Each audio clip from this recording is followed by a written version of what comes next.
పొలం నుంచి వస్తున్న సోమయ్యకు దారిలో ఓ అద్దం మొక్క దొరికింది.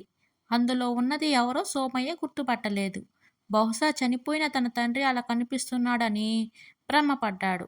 ఆ అద్దం మొక్కను ఇంట్లో ఓ చోట దాచిపెట్టి రోజూ ఆయనకు అవి ఇవి కబుర్లు చెప్తుండేవారు. సోమయ్య ధోరణితో భార్యకు అనుమానం వచ్చింది. ఆయన పొలానికి వెళ్ళినప్పుడు తీసి చూస్తే ఏముంది? అందులో ఓ 30 ఏళ్ల అందమైన స్త్రీ కనిపించింది. అంతే. భర్తకు ఎవరితోనో సంబంధం ఉందని ఆమెట లబోదిబోమంది. పక్కింటి పిన్నిగారిని పిలిచి, ఆయన ఎలాంటి పని చేశారో చూడు పిన్ని అని కన్నీళ్లు పెట్టుకుంది.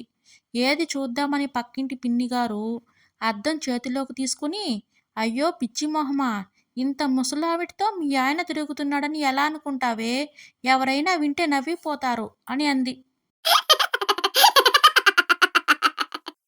సుబ్బారావు: ఏరా అప్పారావు, నిన్న పార్టీలో ఫుల్గా తాగి వెళ్ళినా మీ ఆవిడ ఏమీ అనలేదా?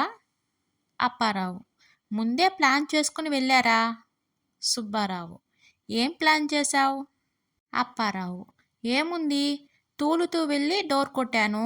ఆమె తలుపు తెరిచి నాపై అరవబోతుంది అనగా, బంగారం, తాగిన మత్తులో పక్కింటికి వెళ్ళాను అనుకున్నా. ఏంజిల్ వచ్చి తలుపు తెరిచేసరికి మన ఇల్లే అని అర్థమైంది అని అన్నాను. అంతే. ఆమె తిట్లు మరిచి సిగ్గుతో మెలికలు తిరిగిపోయింది. భార్య: ఏంటి ఆవిడ వైపు తదేకంగా చూస్తున్నారు? భర్త: ఎప్పుడు అనుమానమే నీకు. తను పెట్టుకున్న నెక్లెస్ నీకెలా ఉంటుందా అని చూస్తున్నాను. భార్య: నిజమా? ఇంత దూరం నుంచి అయితే ఎలా కనిపిస్తుంది? దగ్గరికి వెళ్ళి చూడండి. ఎన్నో ఏళ్లుగా రామయ్య చేస్తున్న పూజలకు మెచ్చి భగవంతుడు ప్రత్యక్షమై ఏ వరం కావాలో కోరుకోమన్నాడు.